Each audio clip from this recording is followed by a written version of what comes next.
6:34. Como les contamos, solo faltan 8 artículos para aprobar esa reforma en su segundo debate y que pase ya al Senado de la República para su estocada final. A esta hora nos conectamos con la congresista de la Alianza Verde, Catherine Juvinao. Ay, congresista, ¿cómo se siente de salud? ¿Por qué está de tapabocas? Buenos días.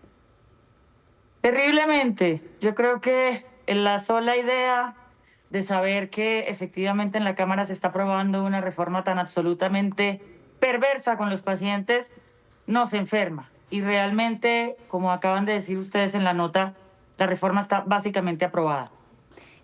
Pues esperamos que se mejore pronto y esperamos que también la salud del país se mejore pronto, que tenga luz verde para que comience ese camino que ya como usted lo dice, no está asegurado con esta reforma de la salud que está tramitándose en el Congreso. Ayer la escuchábamos con muchísima preocupación por lo que sería la superpotente ADRES. ¿Qué es lo que pasa y por qué dice que se convertiría en un nuevo foco de corrupción?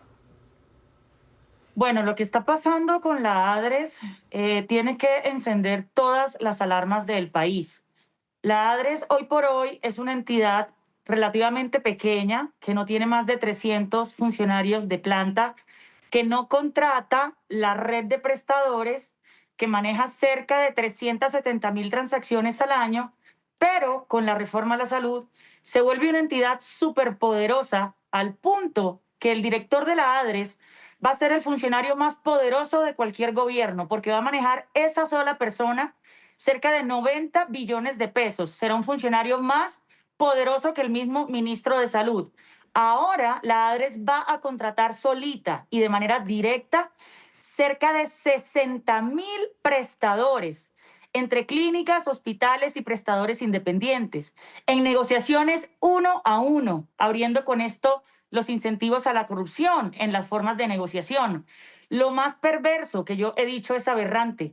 ADRES va a pagarle a estos 60.000 prestadores de manera directa el 85% del valor de las facturas mínimo. Puede ser el 100% sin auditoría, que lo tenga claro el país, porque el artículo 19 le dice a la ADRES que tiene que pagar en 30 días, pero que la gestora tiene 60 días para hacer la auditoría.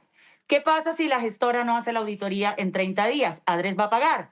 Y ayer se aprobó una proposición aberrante también que dice, si en 60 días la gestora no tiene las auditorías, se entenderán aprobadas las facturas.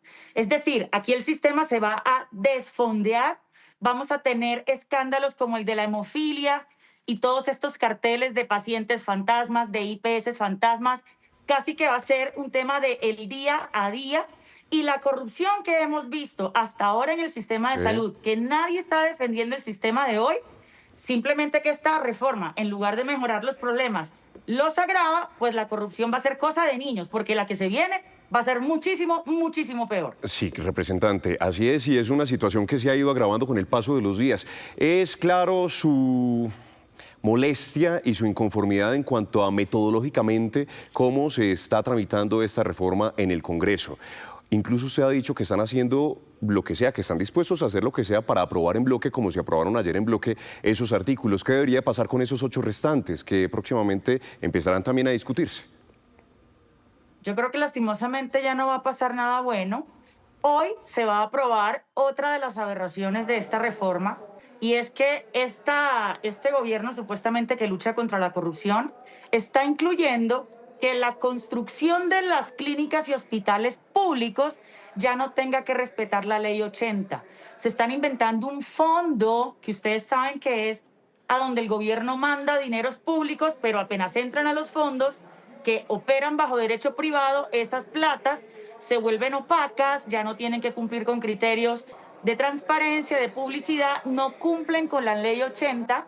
Entonces, lo que quiere decir es que si eso se aprueba hoy, ahora los hospitales se van a construir bajo derecho privado, con contratos entregados a dedo, que seguramente se los van a entregar a los políticos que quizás están aprobando la reforma, de manera que ya ni siquiera por ley 80, es decir, la contratación pública, se van a construir los hospitales. Hay una cosa que no le dije sobre la ADRES. La ADRES maneja hoy cerca de 357.000 transacciones al año. Con la reforma va a manejar cerca de 800 millones de transacciones al año, cerca de 60 millones de transacciones al mes. Cuando ADRES se simplemente implosione, porque no le van a dar personal, no le van a dar más presupuesto, no la van a fortalecer técnicamente, no van a ampliar la planta.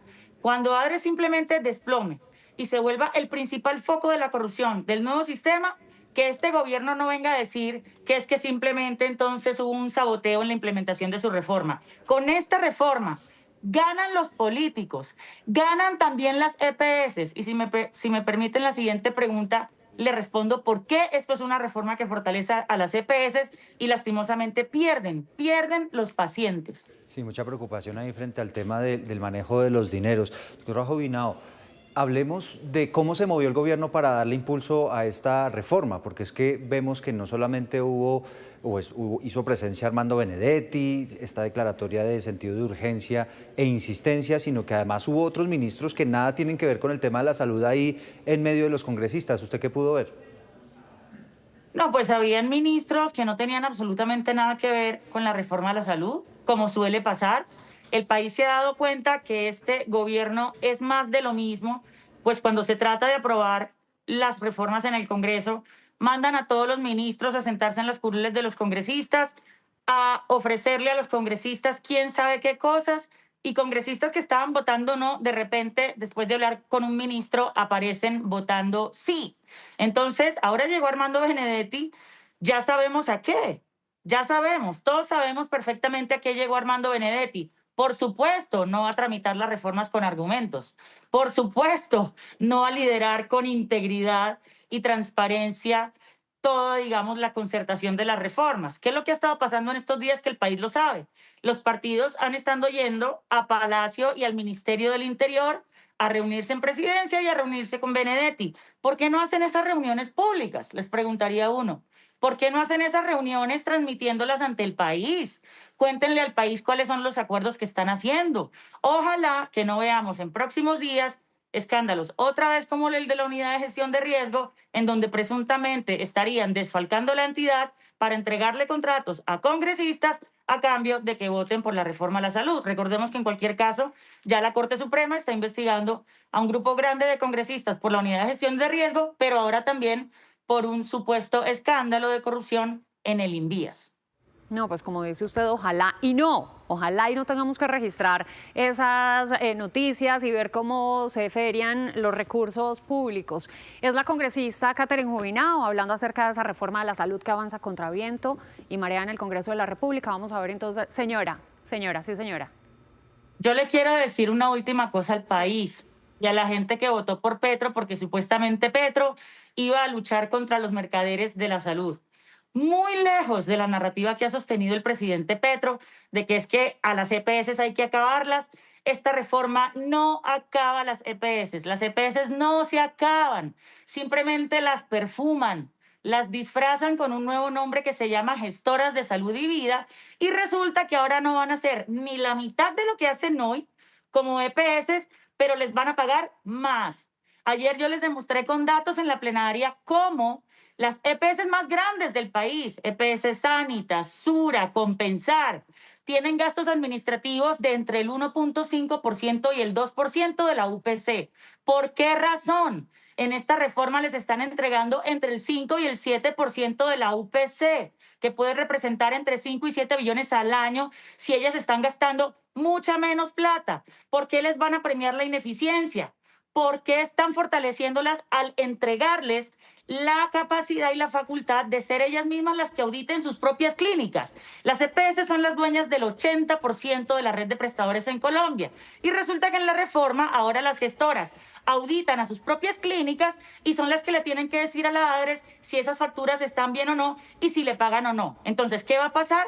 Que tanto las gestoras con los prestadores ahora van a tener todos los incentivos a sobrefacturar, a inflar la facturación, a incurrir en sobrecostos. Y como la ADRES va a pagar, a 30 días haya auditoría o no haya auditoría, entonces no se van a poder dar cuenta de estas cosas. Cuando ADRES se dé cuenta de los problemas en la facturación, ya va a ser muy tarde.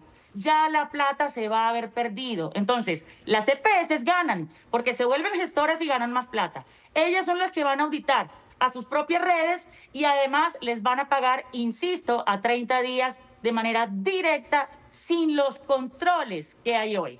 Entonces, el sistema se va a desfondear, insisto, aquí ganaron las EPS, ganaron los políticos y perdieron los pacientes. Esto es una reforma a la salud que no resuelve los problemas, los agrava. Y lastimosamente millones de colombianos y colombianas van a pagar esto con su integridad y su salud. Congresista, muchísimas gracias por aceptar esta conversación con nosotros frente a ese planteamiento. Vamos a ver qué responden los que defienden la reforma a la salud, que también van a tener voz en esta presente edición. Que se mejore, congresista.